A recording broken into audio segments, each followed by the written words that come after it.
Ambassador Kethavara's 3 hearts nearly stopped when she witnessed the human child's casual interaction with what her species classified as a Class 9 predator.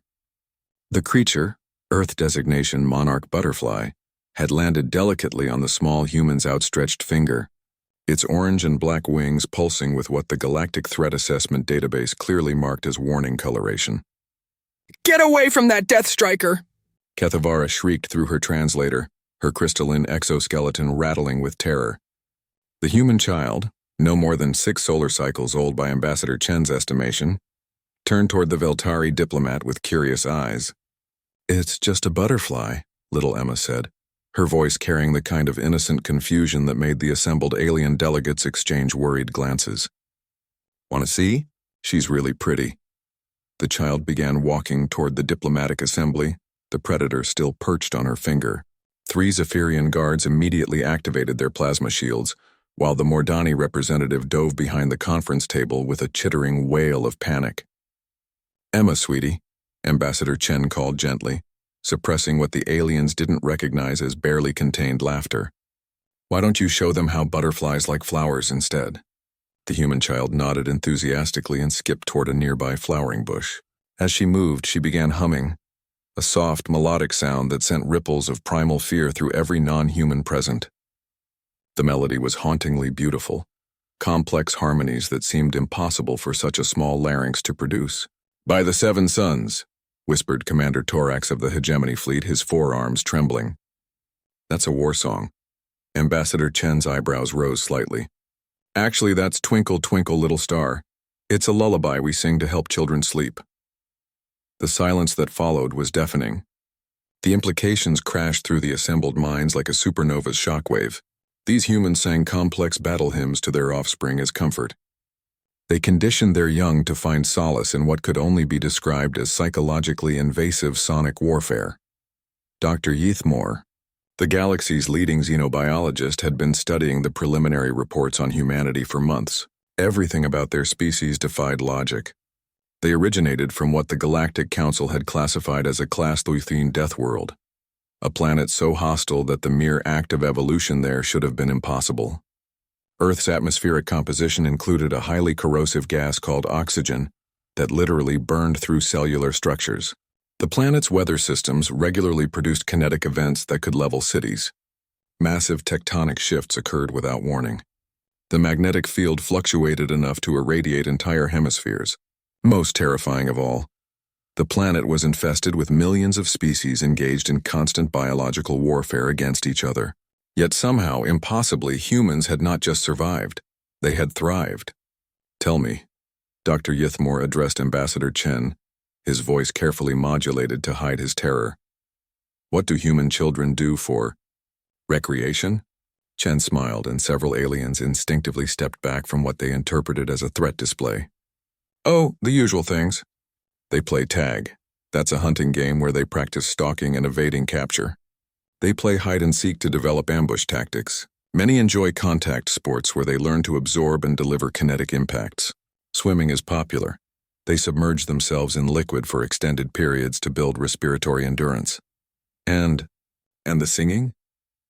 Commander Torax managed to croak. "Music is fundamental to human development," Chen explained cheerfully. "We sing to our babies from birth.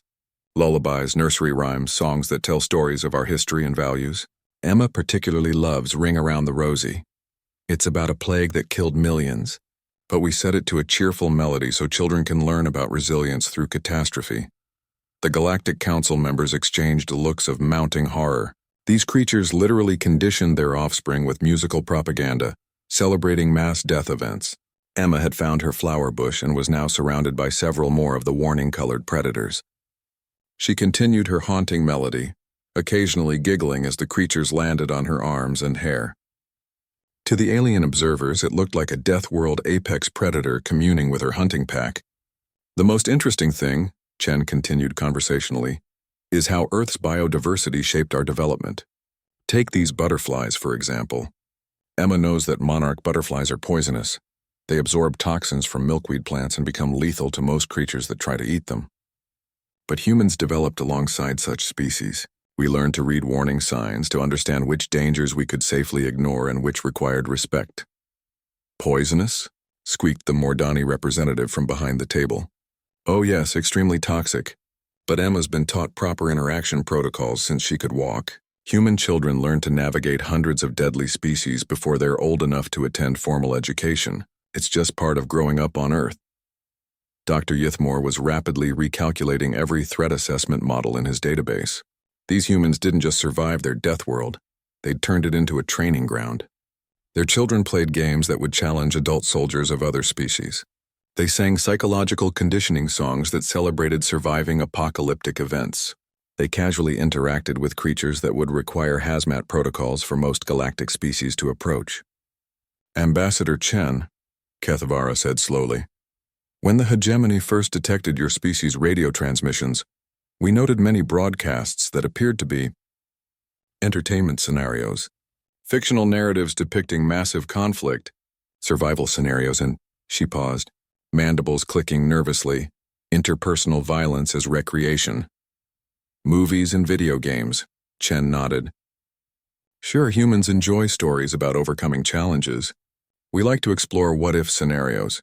Zombie apocalypses, alien invasions, natural disasters, war, survival situations. It helps us mentally prepare for potential problems and lets us experience excitement safely.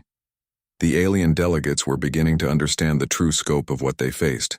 Humanity hadn't just survived a death world. They'd psychologically weaponized the experience. They'd turned survival training into children's games, catastrophe preparation into entertainment, and threat assessment into lullabies. Emma finished her song and came skipping back toward the diplomatic assembly, her butterfly friends dispersing into the air around her. She looked up at the various alien representatives with bright, curious eyes. Do you want to hear another song? She asked sweetly.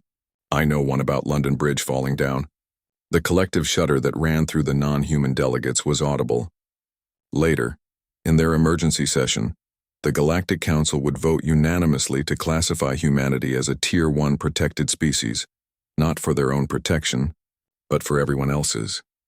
The official report would note that while humans appeared friendly and cooperative, their casual relationship with planetary-scale death scenarios and their practice of conditioning young through psychologically complex audio warfare made them potentially the most dangerous species the galaxy had ever encountered. But for now, Ambassador Chen simply smiled and gently redirected Emma toward the refreshment table, while the assembled representatives of 100 worlds quietly contemplated the terrifying implications of a species that sang their children to sleep with songs about surviving the end of the world.